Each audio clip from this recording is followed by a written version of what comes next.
Hello, everyone. Welcome to the Big Bad Development Diary. Sorry. Welcome to our conversation. Yeah. Dan was just commenting, and we should just press the button because we're already talking. Just turn it on and come on in mid-sentence. Why not? So, tonight on the Big Bad, we'll be talking about the state of the project, give some updates on where we are on that. I got some exciting stuff coming up. We will a deep dive on technical stuff today. So we're going to be talking about which we now know so much more than we did a couple months ago. So maybe that'll help you out if you're working on your own online game. And feel free to pitch a question into the chat, in the live chat we have going, and maybe that'll help direct us. Yeah, for sure. And then finally, we'll be doing our character highlight on Kynnsha the Silent. Yes. Our second Tiefling character. Yes. All that and more on tonight's episode of the Big Bad Development Diary.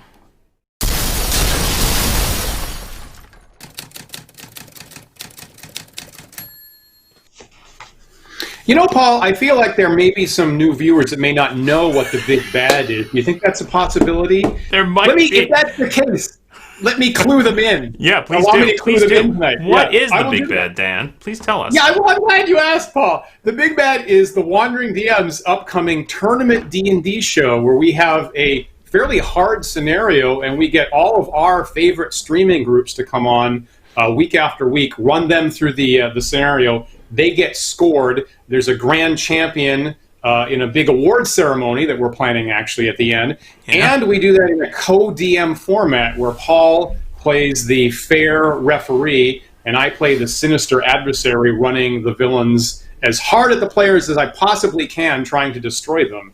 And that's the Big Bad upcoming from Wandering DMs this fall. Excellent. Very well put. I thought, Dan, that you were trying to turn the tables on me there and make me say it by jumping in. Thank you for telling us about the Big Bad. You're welcome. I wouldn't do that when I'm not in character, Paul. When I'm in character, I would totally do that. Excellent. All right, so I guess let's just dive right into our first segment, the state of the project.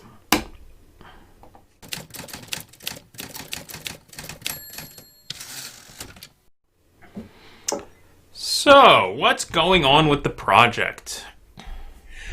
We are doing a lot of reviewing and editing. I think is probably the main headline. Is we're both us and our editor Russ out on the other coast are doing a lot of reviewing and a lot of editing. And it's interesting because I think we're all getting up to speed on actually how to do this better. Yeah. So we saw a cut of our fourth episode. And Russ, we were having to all cooperate a lot harder on the first couple episodes, and now that I think we communally understand what the theme is supposed to be, Russ can just kind of rip it off a lot, like an incredible speed, incredible rate, frankly. And it looks really great. Yeah, I agree. I'm super glad. I mean, he always predicted that that's the way it would go. And it echoes what we found with the shoots, right? The shoots got easier to do as we went. Yeah. And really by the end, we were like, now we know how to do this perfectly. Wish we could go back in time and redo the first couple. It's true, and and the truth is, I'm glad that I'm glad that time is a single directional arrow, frankly, because I've had friends in bands that record an album, get in that state, and absolutely go back and just start re-recording it from the get-go in a constant cycle. Frankly, it never ends in a constant cycle. Yeah. In fact, when that starts happening, there's a particular name I apply to it that is a friend's band, and so I'm not going to say it out loud. But frankly, we got better. Yeah. We all three of us actually got significantly better as it goes on, and I can see why TV shows, like particularly season 1, start out like one thing and then kind of find its identity, 3 or 4 or 5, 6 episodes in. I can totally see why that happens now. Yeah, it definitely. Yeah. You feel that. Rewatching stuff these days, and you go back and go, "Oh yeah, that's right. This is the pilot." Yeah. Okay. Yes. Yes. Yeah. Yeah. So yeah, that's great. Also, let's see. There's a lot of back and forth going on there. We're getting closer to having more episodes done. We're getting closer to the actual release. You mentioned we have scheduled actually the shoot for our awards ceremony. So I'm getting confirmations. We're hoping to get at least one person from each of our 6 teams to show up to that and formally announce the winner. And maybe I'm really actually excited to have just hear the 6 of them talk and hear them compare notes. I think that'll be really interesting, assuming they remember what happened to them so many months ago. I have a sense that they might actually have better memories than we do. We have a blur of the 6 episodes plus the 4 or 5 testing episodes before that. So I was just reviewing the episode that has Mad Bird streams on it, right? Yeah. And oh my God, they are so good. They are so good players and so personable and great on camera. And I realized that I'm in a particular headspace when we're performing, and I wasn't aware of half of what they're doing on the other end.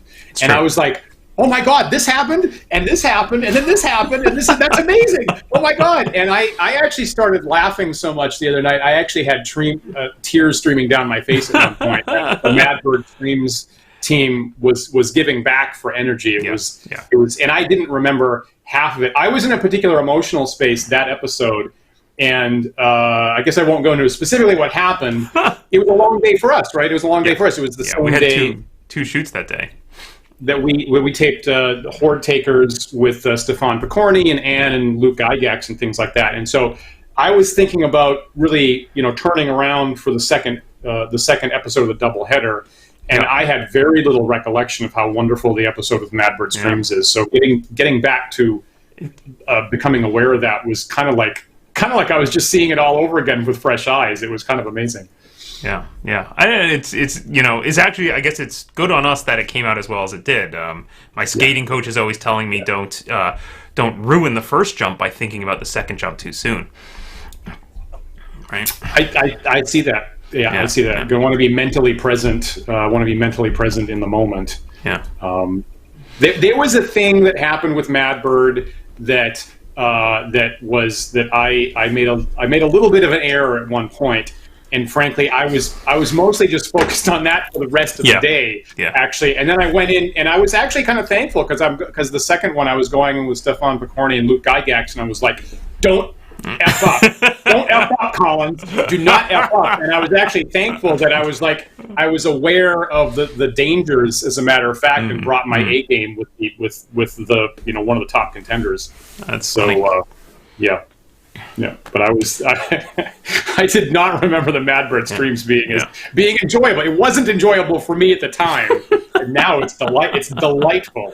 Yeah, it's a really good episode. I think they're all good episodes. I agree with you that when I go back and watch them, I'm like, oh my God, this is delightful. I thought for sure it was terrible.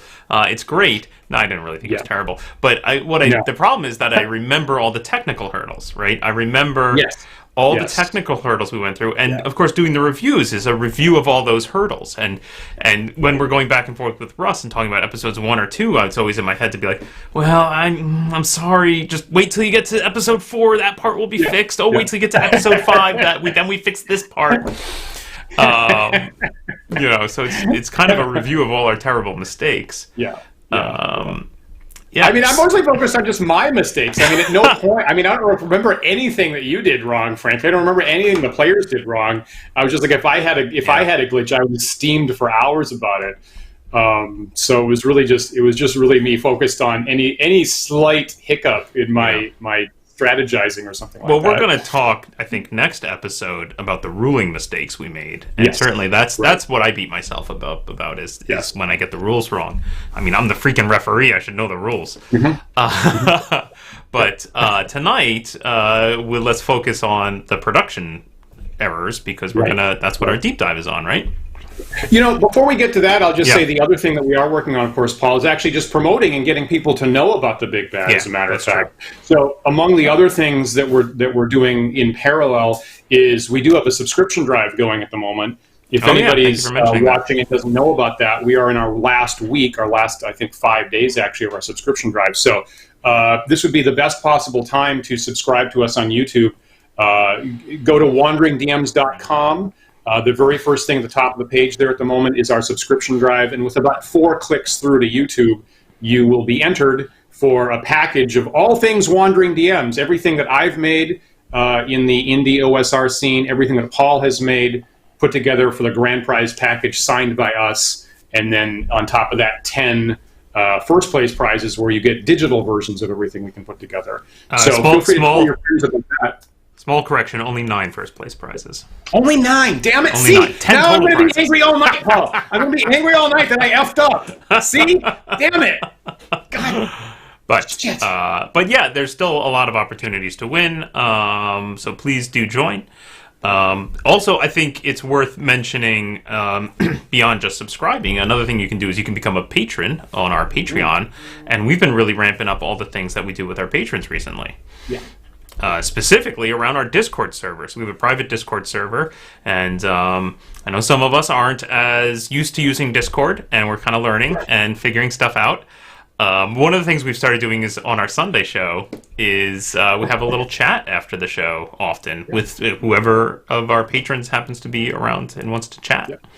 Yeah, which is great. We probably couldn't handle the load of like just everybody in the world, so it's actually we can open up to our patrons. That's something we can actually handle, and we've been having some private chats the last couple of weeks right after our talk show. It's really nice to continue the conversation that frankly Paul and I do all the time anyway. After the show, and it's kind of nice to get other people chiming in on what their observations are. You're giving away the secret. The secret. We were already doing it. All we switched was where. Yeah, but Paul, sometimes we need a tiebreaker vote, right? The one problem is the cage. I don't know if you recall. Once in a while, there's a dispute, and the fact that there's an even number of you and me, there's no way to break the dispute. So it's actually really nice to get at least a third or fifth voice in. You're absolutely right. On that. So personally, I'm really looking forward to that. I mean, the other thing is actually later tonight we're actually doing a tech test that we've wrangled in some of our patrons to assist us setting up our next online game. Actually, and that specifically pertains to the Big Bad, because that's the other big thing we're doing on the Discord server is that's where we're going to premiere the show. So if you are a patron, you get to see the show first, and you get to watch it with us when it comes out. So that's what we're trying to set up, is some way that we can do a watch together with all of our patrons on Discord or another service if we must, where we'll air the show and we'll actually watch the show, and we'll have cameras and mics on, and we can we hopefully won't talk over the show too much, but might make some comments throughout the show, and then have a little Q&A session at the end. I think even potentially our editor Russ might be with us to do that Q&A with us. That would be great. I mean, it's funny. I still haven't actually spoken to Russ in person, only by about 1.5 million emails. Yeah, I've never actually spoken. I don't know what his voice sounds like. So I would actually personally really like that. That's great. That's great. Okay. So consider, for as little as $1 a month, you can join our Patreon, and you will get access to all of that stuff I just talked about on a Discord server. Fantastic. Yeah. Fantastic. Great. All right. So, speaking of the tech test and technical issues, let's jump into our deep dive, shall we? Awesome. Please.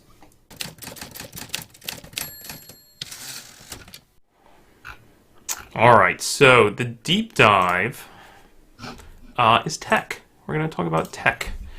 And tech is hard. That's what they say. That's what they say. Tech is hard. I laugh because it's true. It's very true. It's very true. Funny because it's cuttingly true. Something always goes wrong. Yeah. We've gone through a lot of hardware, and we've gone through a lot of software, and we've gone through a lot of setup stuff, and 85% of the burden at least is on Paul's shoulders. With who hosts the Big Bad Central HQ is at Paul's place, to be perfectly clear. So Paul certainly is more of the expert than I am, but I've had to set up a middle mini studio over here as well and interface with all that stuff. So, and it does itch a certain scratch. Nope, that's backwards. It does scratch a certain itch, I think, for me in that sort of application of art and technology.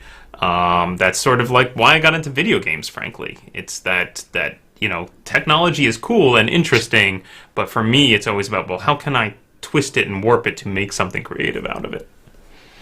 That's really a sublime statement, Paul. That really hits really close to my heart, and I agree. That's why I got into video games in the first place.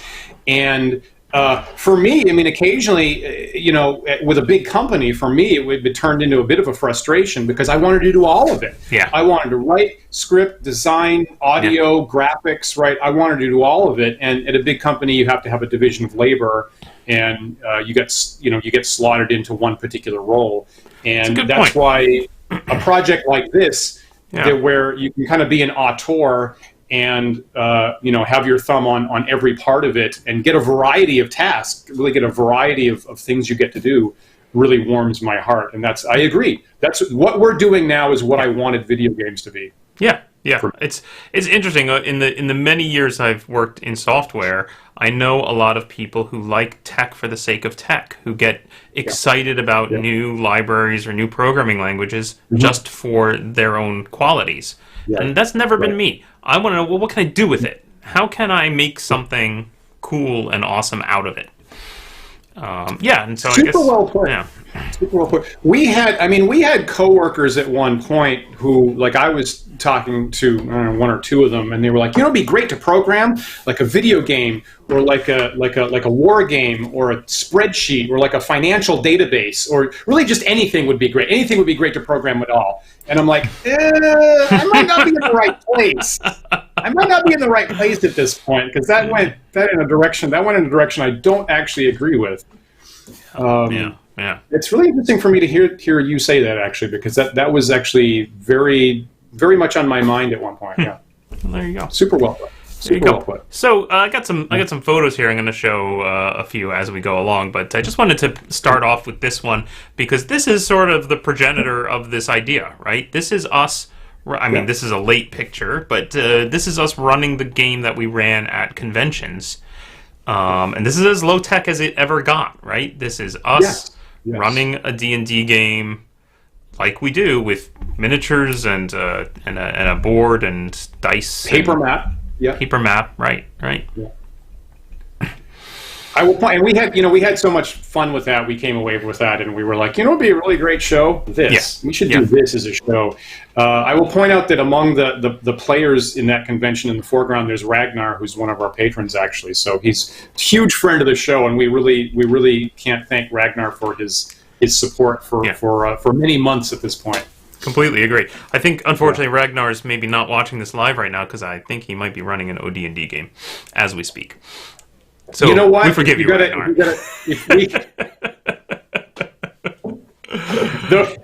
We agree with Ragnar's priorities. Yeah, for sure. Super creative guy, too. Super creative guy. We were talking to him after the talk show on Sunday, as a matter of fact, and oh my goodness, he was telling us about a game that was just really sounded delightful he'd made. Yeah. So we talked about the show, and we said this would be great to do a show about this. We agreed, and then we started talking about all the technical hurdles, right? Okay, all the technical hurdles, right? The first being just how do we get enough teams to participate in this? And this was even pre-pandemic. Sure. Right, sure. Pre-pandemic, but we knew that the only way we were going to be able to throw a wide enough net and get enough people to agree to play was if it was going to be over the internet and not live at a location. Exactly. Right? Exactly. We can't Which is not the way we normally play, right? Up until that point, like I had really held off. It's funny because there's this kind of parallel story for me is I had really resisted for years online D&D play and online teaching, I'll point out, as a matter of fact. Really resisted that for years. And this issue right here of, we would like to be face-to-face. We like the in-person interactions, but can we possibly get enough streaming groups that we, highly respect in one particular location to do our normal face-to-face stuff? And the decision we had was no, we can't do that. This ought to be online. Then everything changed, and all of a sudden everything's online. Yeah. I definitely, there's still a dream for me that maybe if this show became successful enough that we would either be able to have a studio where we record it and we fly people in. That's crazy talk. Or possibly maybe we figure out how to take the studio on the road, right, and kind of pack it up and bring it to contestants or to conventions or something to do filmings on location with different groups. Because I'd still love to do it face to face, and it would solve a lot of the problems, the technical problems that we're still facing at this point. Sure. And probably introduce a whole flotilla of other problems that I'm unaware of. Because that's what I've discovered is it's all. But nonetheless, you're warming the cockles of my heart at the idea of like packing a van, getting on the road in the summer, like I did for a number of projects in the past. And I'm like, oh, that's really where my heart is, honestly. So I want to show another picture here, Dan, and I know I'm kind of really very slowly edging towards the actual tech, but this is a very early model where Dan and I decided, okay, we're gonna do a show, and it's gonna be online, so we're gonna have people call in, and we're gonna figure out how to record their video, and I don't know how we're gonna do that, but cameras, I guess, and very naively, it works, right? Skype, something, we'll record that, sure, yeah. And then you and I, and we also need the board, right? We've always run this with a board with miniatures, and so we pointed a camera at the table and laid out our battle mat and dug out my Dwarven Forge collection and tried to start to piece together what can we build. And this is as far as we got. Yep. That was how far we got. Yeah. And that piece of paper you see there, that with the drawing on it, is the very same piece of paper that we walked into PAX East with to go meet with Nate of Dwarven Forge and ask them to be involved in the project. Right. And they did, and thank goodness, because let me tell you, the show looks a lot better than this. It does. It does. We are so fortunate that we got in bed with Dwarven Forge, and they've been so supportive since day one. Since we described the idea to them, they got it. They immediately got why this would be really cool, and have repeated that all along. Yep. And I think that for what it's worth, the pieces that we're currently looking at, the very small number of pieces that we're looking at, is the detritus from the former 38 studios. Am I right? That you inherit? So in fact, it's very old Dwarven Forge. It's like 10-year-old Dwarven Forge you're looking at there. Yeah. And it was, what can we build? And that's. Yeah. William says that would have been a lot of foam cutting otherwise. Well, William, I did a lot of foam cutting. I was going to say, thank God we didn't have to cut a lot of foam. Right. Yeah, this is the reduced amount of foam that got cut, is what we're going to see now. Thanks a lot, William. That doesn't make me hurt or anything. Yeah. Oh, I got so excited about putting the picture up, I forgot to put up William's message. Sorry, William. Okay. Yeah. So but this foam is not cut for the reason that you think. In fact, now I'm kind of jumping around, but let's take a quick look at a picture of the table or the space in which we were going to film this. Where the heck is it? You have a nice hardware setup. Actually, this is the first time I'm noticing a really nicely organized hardware back there. I'm usually, every time I see that photo, I'm focused on the phone. So here's an early blocking of the space that we were going to film in, and you can see I bought these big collapsible black curtains to block it out, and I set up the Dwarven Forge where we were going to build it, and that's what it was going to look like. Now, it's a little hard to see in this photo, but in the upper right and upper left corner, those are windows. There are a whole bunch of windows. All the way on the left edge, you can see a sloping ceiling because this is on the second floor. So there's a staircase there with a skylight over it. There are more windows to the left and right, and all of that lets in a lot of light. And we quickly discovered that light was a major problem. So that's where the foam came in. We built light blockers to shove into all those windows out of pink foam. He built light blockers, to be perfectly clear. We went back and forth on a lot of ways to do this, right? Curtains and et cetera. Yeah. There was a whole discussion about like how much does velvet cost? A lot is the answer. Right. And at this point we're in the pandemic, so it's hard to get supplies, but I discovered Home Depot will deliver, and I know how to work with pink foam. I've done some miniature building, so maybe I can shove some pink foam into the windows. And so that's what you get. Here's down looking down the stairwell at the skylight, and you can see the big chunks of foam that I had set up. I had this big stack of foam that I would pull out every time we did a shoot. I'd pull out all. That's the first thing I would do. I'd pull out all the foam and walk around and block all the windows, so that I made the upstairs totally dark. And at one point, I'll say we were. I mean, I guess for a microsecond, it crossed my mind of like, well, just have the shoots at night. But in order to be flexible with our teams, we offered anytime, day or night, frankly. And we had people on the East Coast, we had people on the West Coast, we had a player in the UK. So we had shoots that were scheduled anywhere from the morning for us here all the way up to midnight or past midnight, depending on where our play teams were. So we had to be able to be set up to handle any time of day or night for a possible shoot.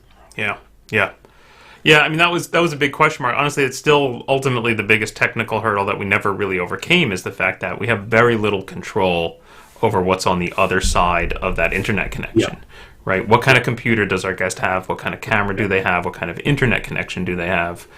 Turns out, it varied quite a lot. Even though we put out in our guest packet, we require at least XYZ to be on the show. Some of them had it. Some of them... It was a little dicey. Honestly, the one thing that wasn't on that sheet, I think, and the hardest thing to quantify or even ask for is internet, right? Like, how fast is your internet? How good is your connection to me? Yeah. I think, and now the thing that I might consider adding for season 2 is like, do you have a private space? Do you have a private room where you won't get interrupted over the shoot? Right. Or so you don't hear background noise. Room or something like that. Yeah. Occurs to me now. But I mean, even you, Dan, who are my close, the person I could demand the most out of. Yeah. Even you had internet issues where sometimes the picture quality wasn't so great.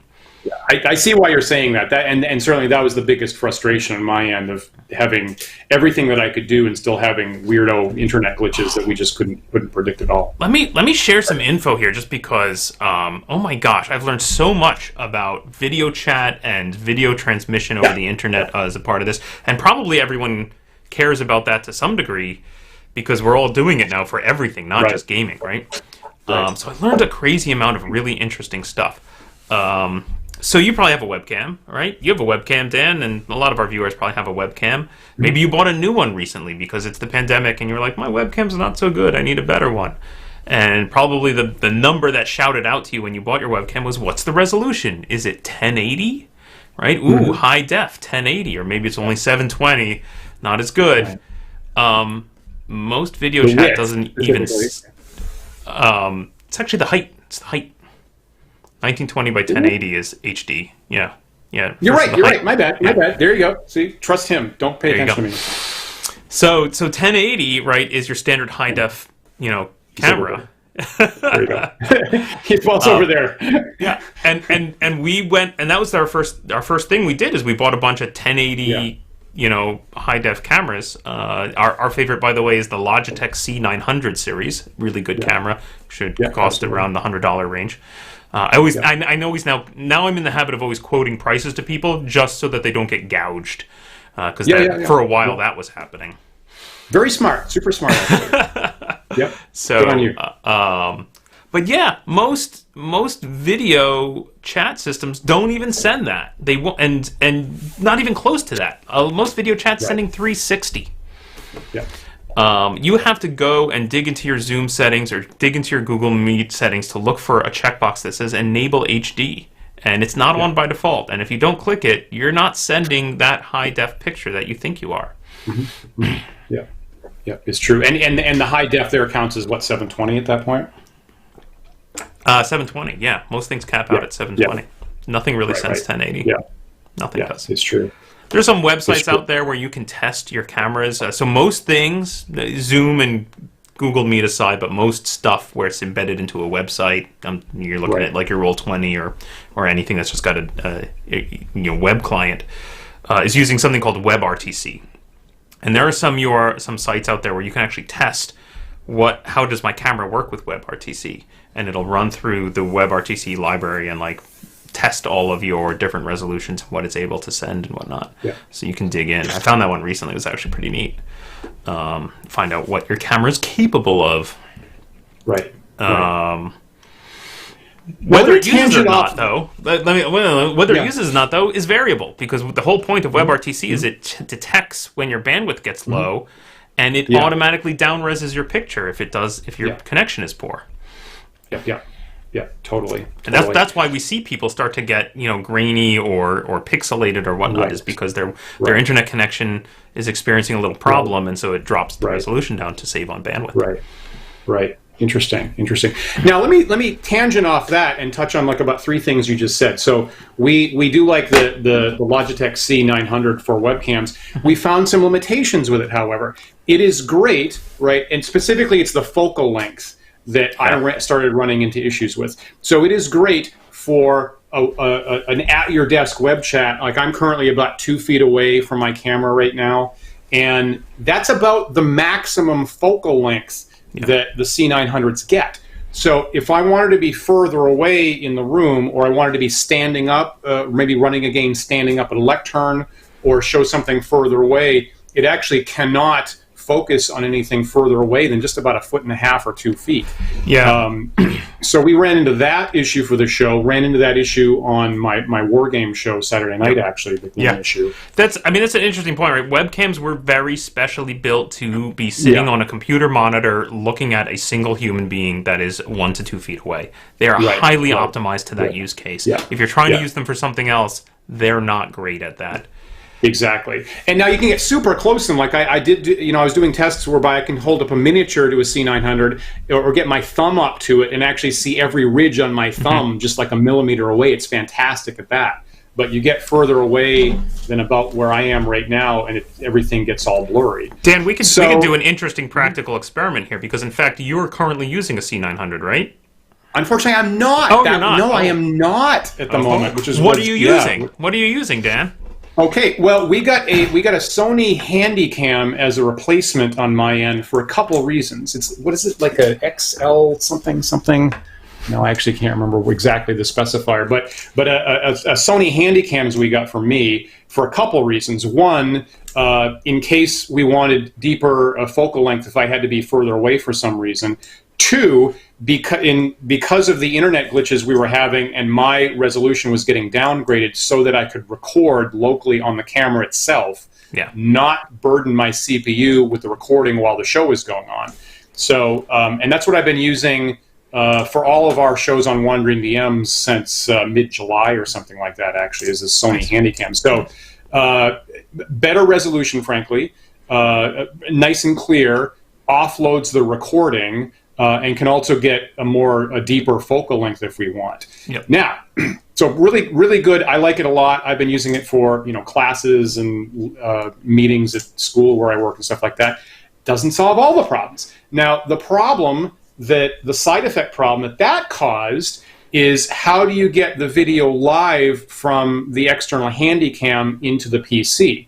Well, for that, we had to get a converter box from the, DLV something? HDMI to... HDMI, thank you. Yeah. So into USB. Yeah. If you're looking for that and you're looking for one of those on Amazon, what you want to search for is HDMI capture card. That's what it is. Yeah. Now, Paul and I both have one, but they're different models and different brands. Paul got a slightly higher end one, and me, being Dan, who I am, went for the lowest budget, cheapest thing I possibly can find, and it worked. It actually did work. And initially, Paul was like, "Why did I get the more expensive one?"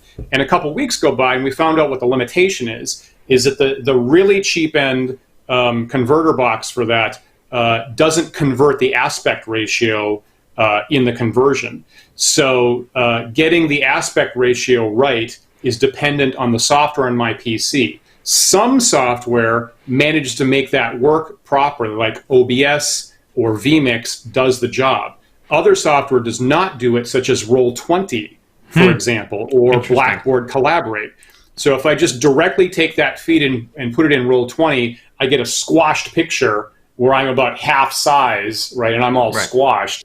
And I had to put another piece of software in between the camera, the converter box, to roll 20 so that my video comes out properly. Yeah. And so if you are in the market for that, you might consider getting a higher end one in order to just take that particular problem out of the picture. Yeah. It really comes down to what different resolutions is the capture card able to output, right? Because as we said before, WebRTC will flip what resolution it's asking for based on bandwidth. Well, if your capture card can't provide that specific resolution, then we get into trouble and weird stuff happens. Yeah.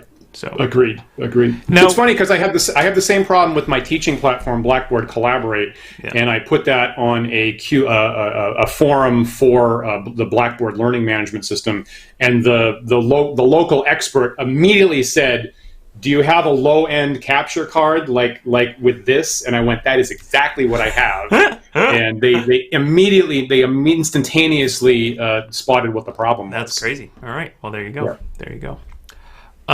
So we were originally going to just have an extra one of these C900s and point it at the board. That was going to be our board camera. Remember that?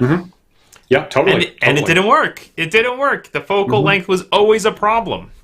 Yeah. Yep. So we had to dig into our pockets and upgrade that, and we bought this monster. Specifically for miniatures, right? Now, who clued us in that would be a good purchase for this kind of project? Another excellent bit of advice from Nate over at Dwarven Forge, who turns out has done some filming of miniatures. Yeah. So we bought this. This is a Sony A6600. He actually, I think, advised the Alpha 9s, which are just way out of our budget. The A6600 is a pretty good camera. We're very happy with the results, and in fact, it's what I'm using right now. So after we finished shooting the Big Bad, I was like, I'm not going to have this expensive, nice camera sitting around doing nothing. So I moved it into my space here. And you mentioned the focal length. The interesting thing is, one of the nice things about having a camcorder, or in this case, this is a mirrorless camera with a zoom on it, is that you can move the camera much further away from yourself. Yeah. Right. So I'm going to give you a little practical demonstration here. I can actually press this button here and zoom out, and I'm going to show you how far away I actually am. So, hi everybody. It's actually all the way across the room from me. Could not do that with a webcam at all. So that's actually where Paul is. And then for the shows at the moment, he's way zoomed in, but the resolution's so good that it still looks fantastic, even zoomed all the way in. Yeah. Because again, it's optical zoom, right? So it's just the lenses, and so you're still getting the full res. That was another reason. Actually, so as we flip over here, I'll show you what ended up looking like on my end in the actual final. There's the final studio. We have obscured the terrain so as to not include spoilers. But you can see the white cable leading to the Sony A6600 down there, pointed very close at the board. You also see the big boom camera cutting across over the top. That's just got a webcam on it and is pointed straight down to give us the overhead shot of the board. And you can also see on a tripod on the left side, on the tripod behind the screen, is another camcorder, and that's what was pointed at me. And that was important so that I could then stand clear across the board, and I was basically looking at the board across towards that big monitor, and so I could address the audience and look in that direction and see the players on that big monitor, and then just look down and have the board right in front of me and manipulate the board at the same time. Yeah. And to be clear, Paul's manipulating all that stuff all at once. So you also see on the right hand side, he's got to stand with a bunch of like normal paper D&D books, frankly. So he's manipulating 1, 2, 3 cameras, 2 monitors, the actual game rules, the actual game board, and all the miniatures all simultaneously. And when we started testing it, like the very first test case, I was like, boy, that's hard, and he's having a hard time with that. And we got through the test cases, and we got to the first one or 2 episodes, and I was like, I do not understand how he's managed to juggle all that. It is amazing. He's gotten really good. He's gotten really good at juggling all that simultaneously. It was amazing. Originally the plan before the pandemic hit was that we were going to have at least one more person in the room with me. We were going to have at least a camera operator to be manipulating the cameras, and we thought maybe we were going to need somebody at a computer switching shots. Right. Now we do have an extra person for that job, but it turns out that it came later in the form of editing. So thank goodness for that. But I never got my camera operator, which is a real disappointment. You know, it's funny, Paul, because it became, you know, frankly, you might hate me saying this, but I actually came around to actually liking the intimacy of you physically manipulating the cameras all the time. And I can kind of feel you behind the camera, and you say, I'm going to do this now, and you're reaching for something. And it actually became very, very intimate, again, that it's like one single vision over on your end about what's happening and what's the pacing and what am I looking at. And I actually came to really, really like the intimacy of you being a one-man show of running everything there. Okay. I'll take it. Yeah. I mean, you know, I would have liked to have one less thing to juggle. And definitely you'll see it in the show. A lot of times you'll see me dodge off of screen because I'm gonna run over here and move this camera. I'm gonna run over here and shift this thing around. Some of those moments are getting edited out and not being immediately obvious, but it'll definitely happen sometimes. You'll occasionally see that I'm off camera and you'll be like, "Where's Paul?" Or off manipulating stuff. It's true. You know, one thing in the shot that you have up right now, I think it was like the discovery I made is for lights, or you have at least one or two or three lights on the stand right in front of the board there.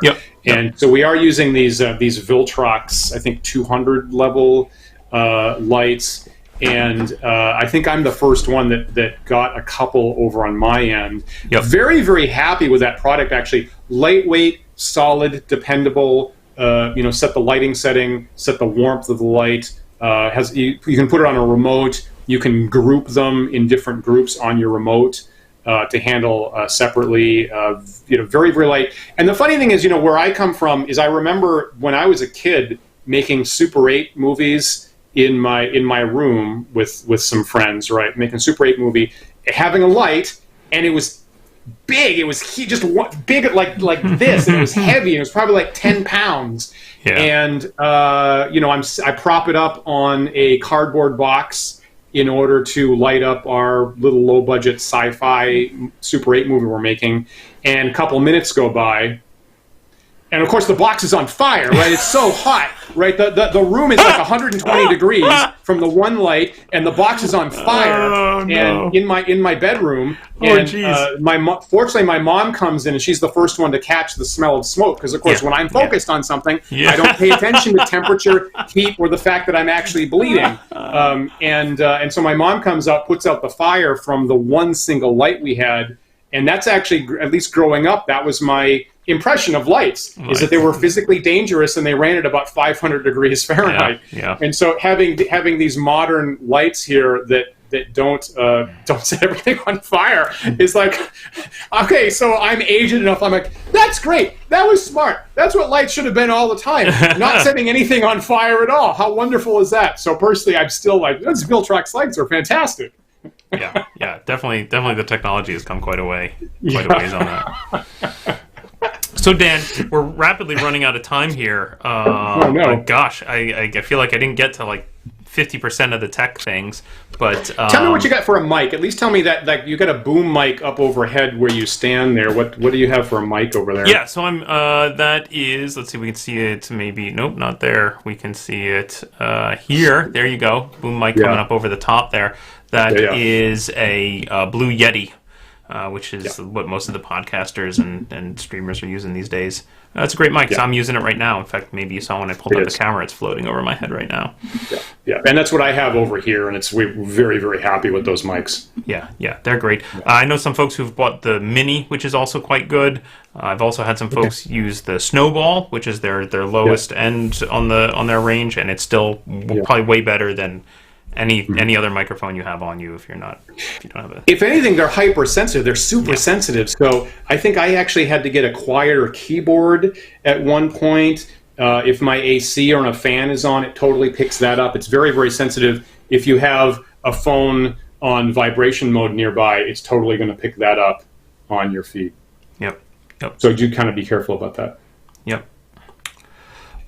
So Dan, we have like 10 minutes left here. Do you want to do a very quick character highlight, or should I Or should I jump to talking about we could also talk about the board and how the board moved. Let's talk about the board. You know, I am really, I am just to this day thrilled with what you came up with the board. So I think we should share that. Okay, great. Well, let me get that up so that we might miss our character highlight today, or we can, you know, we'll do a 2. I can compress that into 2 or 3 minutes. Oh, okay. So let's see. So this is actually some video footage I took of the board, and let's see, maybe can I scrub forward a little bit on this faster? Yeah, there you go. So basically, on the end of the table, right, it's got black tablecloth on, and then we built this backsplash with out of foam core to give black box everything. And then I have the scissor arm, which I'm attaching the camera to now. You can see me clicking it into place there. So I had the scissor arm that the camera is attached to with a ball mount at the top so that I could twist and turn it and reposition and move the camera around. And then we have this board, which is 1/2 inch thick MDF spray painted black. But it's actually sitting on top of the most enormous Lazy Susan I could find. And it's specifically billed on Amazon as being very quiet. That was the big thing. If you've ever had a Lazy Susan as part of like your kitchen, you know those things rattle like crazy. This thing is dead quiet. So I put the board on top of that, and then I put the miniatures on top of that, and here's just some demo miniatures for you to see. And then I was able to just very quietly and easily grab the board. I guess I got to zoom in for some reason. Stop mucking with the camera, man. And basically able to just physically hold the board and just turn it.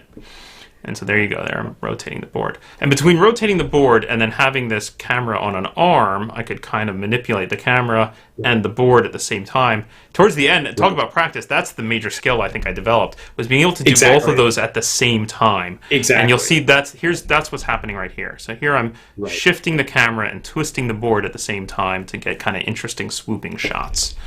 It was a lot of fun. I could only imagine how fun that would be if I was able to devote 100% of my attention to it and not have to also run a D&D game while I'm doing all this. Yeah, it was super impressive. Obviously, this was a really super early test shot that we're looking at right now. But later on, you got so proficient you couldn't tell that it wasn't like a single camera like on a zip line or something like that. It was like super freaking clever. Yeah. The rotating board is one of the really cleverest parts of it, honestly. It's really spectacular. Even if I hadn't had the arm, the mechanical arm, if the camera was just in a fixed spot, having the ability to rotate the board was super, super helpful. Yeah. I think that's a really great flavor to the big bad that I don't see on other shows. Actually, it's really, really clever. Yeah, you're gonna see a lot of stuff. Honestly, the very framing we're looking at in this show, where you see us jump between the two of us side by side, or the two of us and then a focus on the board, we have a lot of that in the big bad. So you're not just constantly looking at a grid of 6 people. We do a lot of stuff with camera movement. We do a lot of stuff with different framings of who's on screen at any given time. So yeah, it's a lively show. It's a lively show, I would say. It's very dynamic. I forget, again, we're working on this, and I kind of forget what the contrast is with other shows again. So you're right. There's a lot of dynamism between different shots and who you're looking at and what the board is. And anytime with that, that monster camera that you pointed out is like one of the major weapons in our toolbox. And we can go full screen with that and look right at the miniatures and really feel. There are some shots where you really feel the tension of the miniature, maybe with a monster posed on, right over it or something like that, and it really feels really live, like you're right down there on the board with them, and it's I kind of suspect that's a thing that just gets better and better as the season progresses. Like in the early episodes, maybe there are more long shots, and in the later episodes, I realize, I can get really tight in, and I can move the camera around. Yeah. And again, and I can see where you're coming from earlier, where like now I've got to go back and refilm the early shots because I got so much better at it. Yeah, it's a huge quagmire. It's a huge quagmire. It's totally true, right? Me, and Russ are much better at this than when we started. It's totally true. Yeah. But man, that is a. I've seen that be an infinite loop. I've seen people get caught in that as an infinite loop because I mean, I can totally see it. Like, I smell it from where I'm sitting right now, because on the one hand, I really hope there's season 2 and I get to use all these skills to my best advantage in season 2. On the other hand, already my brain is thinking about, how do I make season 2 better? Oh, well, what about this idea of like actually having everybody in the same physical space? Well, if I do that, haven't I just totally just thrown away all those skills I learned and have to learn new skills? They will have to evolve. I don't think that they wouldn't get totally thrown away, but they would evolve, and you'd have new challenges and new experience that you'd have to gain, and it would in fact be a whole new quest file. Yeah, it totally would. Yeah. Before we get out of the tech thing, I guess we should just mention, like, what are you actually using just to record it and broadcast the show? Yeah. Oh, sure. Yeah. So a lot of streamers use a free piece of software called OBS. We used that on our show for a while, but for this show in particular, we bought something called vMix, which is sort of professional grade broadcaster software. That allowed us at the high end. It's got its own call system, right? So we're not using Skype or Zoom or any of that stuff. We're using vMix's own built-in call system for players to call in. And I then eventually figured out how to record all those calls properly. It took a lot of tries. vMix has a feature called multicorder, and only later in the process did I find the fine print that says multicorder does not work with vMix call. Right. Oops. Right. So I found I was able to expose the vMix calls via NDI and run on a second machine NDI monitors and record all the inputs as NDI. In fact, I have a nice little shot of that here somewhere. Here we go. Nope, that's the wrong thing. This one. So you're about to see the second room, right? So this is the second room that Paul has set up with the recording PC. Yeah, so this is actually this is the room I'm in right now. This is my normal streaming space, but when we were shooting, it was set up to be the recording studio, essentially. Right. So I'm in the other room running the game. All of the video is being fed into via NDI over the network to this machine, which is then dumping them all to file. And so you can see all of our players there. I think this is this is the Knights of Ulek that we're looking at. Yeah, this is the Knights of Ulek with Lord Gasumba and his good friends from the Greyhawk community that you're currently seeing there mid game there. Yeah. And I got to say, so vMix is a little pricey. It's not free. It's a little pricey. We decided to, and in fact, I actually had a conversation with J. Scott, Lord Gasumba, specifically about that at one point, as a matter of fact. And I would say that Wandering DMs, with Paul, are really kind of leading the way towards that higher end broadcasting and recording experience. And so, Jay was asking us about what that's like on our end because he doesn't use it. Just today on Twitter, I actually saw Emma from WebDM just trying out vMix for the first time today. And I think, Paul, you've actually been advising her a little bit about that. So I've offered to share my knowledge, my hard-earned knowledge, with anyone who cares to listen. I don't think it's a big segment of vMix's market that's using it to make D&D streams. So I think it's used by a lot of broadcasters, but not a lot of D&D streams. So so I don't know, if you're out there and you're making a D&D stream and you want to up your game and do some stuff with vMix, I've learned a lot, and I'd be very happy to share that knowledge with anyone who wants to listen. Yeah, I think that's another one of the kind of groundbreaking steps that we're taking here. But Paul, could you put up the comment by Bromos, our guest Bromos there? Sure. 3 comments ago, and of course William has been helpfully answering a question he had, but I thought I would just address that live myself. Did it go through? Come on, there we go. All right, Bromos asks, very awesome board, guys. I'll start watching the Big Bad. The tournament idea caught my ear. Is it like old school D&D tournaments? Well, I think what it says there is it like a DCC funnel is what the end of that question is. I missed you read the law. Okay. And then you filled in William's very, very excellent answer, as a matter of fact. So it's a great question, Bromos. To be clear, it's not a DCC funnel. We have a different team every episode. They get one shot. They get one team. They get one character from our roster per player, and they get one single shot per team. and then they get scored, and that's kind of what we grew up with D&D tournaments, as a matter of fact, and we thought it was kind of an interesting pivot to turn it into a show. Right. So, again, among our guests are Lord Gasumba, we have Stefan Picorni and Luke Gygax from Dwarven Forge, we have the Web DM team, we have Second Best Podcast, we have Madbird Streams, I'm probably leaving one out. East Coast Slayers, so we have is who you're East Coast Slayers, there you go. So a lot of our favorite players and streams, they get one shot. Yeah. They get one shot. Yeah, it is the same. It is the same scenario for each group. So they're playing the same scenario. Though, as we've seen, some of them take very different directions. Some of them face things that others never knew existed. And then it's all scored for points at the end and put up on a leaderboard. And there's a trophy at the end for the winner. And we run it co-DM style again. So Paul's the referee, and I running the villains. I'm trying to kill all the players 100% at every time. That's particularly my job. Is I actually am trying to slaughter the players as best as I can. So how well that worked, you got to tune in when we release the episodes.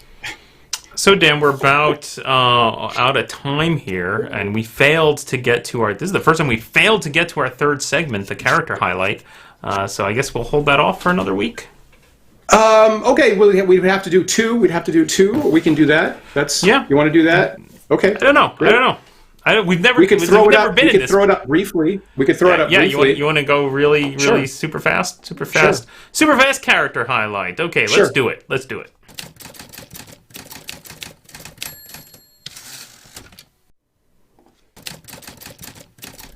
I was trying to immediately jump us to that. There we go. This is Kynnsha the Silent, our second Tiefling character, and the Rogue character. So again, one of our 12 PCs in our roster that when teams join the Big Bad, they can choose from. Again, our teams are 4 to 6 players, so they pick from our roster. Yeah, so we actually have 2 Tieflings. Some people really like Tieflings, and we wanted to support that. Kynnsha here is a rogue, specifically 6th level of the assassin archetype, and has a lot of skills in stealth and intimidation and things like that. Has magical boots of elvenkind, so super quiet, super great at sneaking around. And then with her Tiefling Infernal Legacy, can also has some dark magics like darkness and hellish rebuke and things like that. So the top stealth operator on the Big Bad roster. I think she got used 2 or 3 times in various episodes. Great miniature that Paul painted. We had a debate at one point about which Tiefling miniature to use for Kynnsha, and I actually, frankly, if you don't like this miniature, it's honestly my fault, because it was me. I was the one that said, this is the one, this is the person that I want to hang out with, frankly. This is the kind of person I want in my friend circle, honestly. Just looks super freaking cool. And I want to know Kynnsha and hang out with her in a game, frankly. So that's why this miniature got picked. All right. I will say this about Kynnsha. Watching a couple different teams play her, it's just simply reinforced my belief that pretty much no one knows how to correctly run a stealthy scout character. That's throwing that gauntlet down. No one knows how to. Here's what a scout should do. If one of these days I'm going to play in a game and I'm going to play the stealthy scout just so I can show people how to do it right. Here's what the scout should do: 1, move forward silently. Continue to do so until you see something truly dangerous. Immediately at that point, return to the group and inform them of what you've discovered.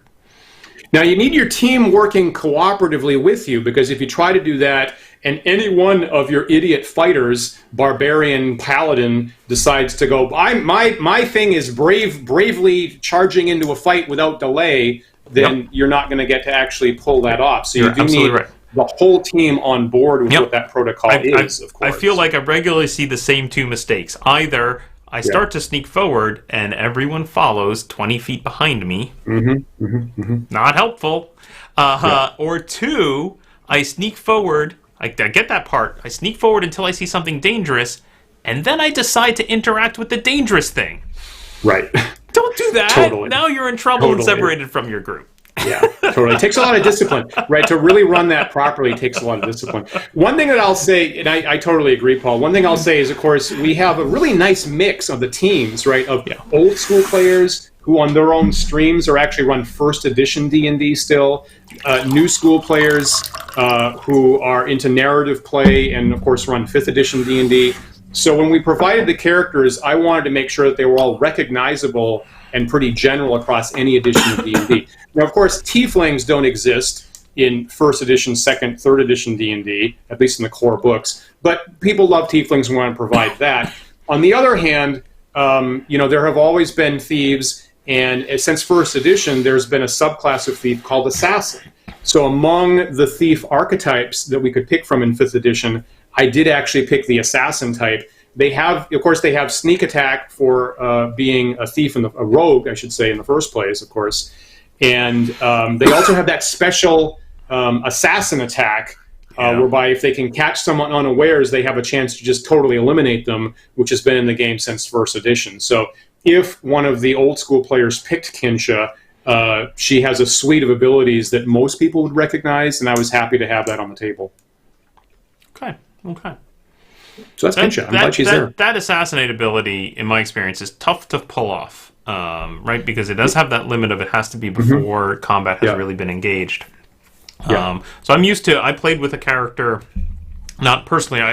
I played in a game DM'd by somebody else where a third person was playing an assassin rogue, and I think over the course of that campaign, it was rare, handful of times that actually got to use the assassinate, which I think is correct. I think that is what you want to see, right? It shouldn't be an every battle thing. It should be when you successfully pull off that stealth maneuver of getting into position and getting close to your target before they've noticed you, you get the reward of the assassinate.